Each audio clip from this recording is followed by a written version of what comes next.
বিগত ৩ দিন ধরে বিশালগড় মহকুমার হাসপাতালে পানীয় জল নেই। হাসপাতালে ভর্তি থাকা রোগীরা জলের জন্য ছটফট করছে। বাইরে থেকে চড়া দামে আনতে হয় জল।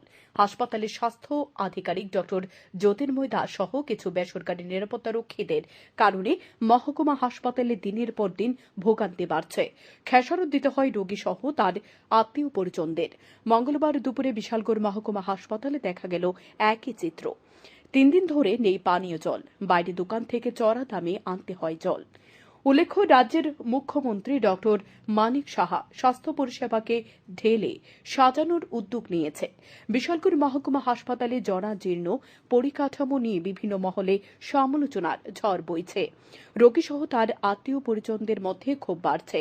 অন্যদিকে মহকুমা হাসপাতালকে স্বাভাবিক স্থানে ফিরিয়ে আনতে কোনো ভূমিকা নিচ্ছে না স্থানীয় বিধায়ক। এমনটাই দাবি স্থানীয়দের। জল পাই না তো 3 দিন ধরে না জল আয় না কারণ না কিছু bureau report, news daily Bharat.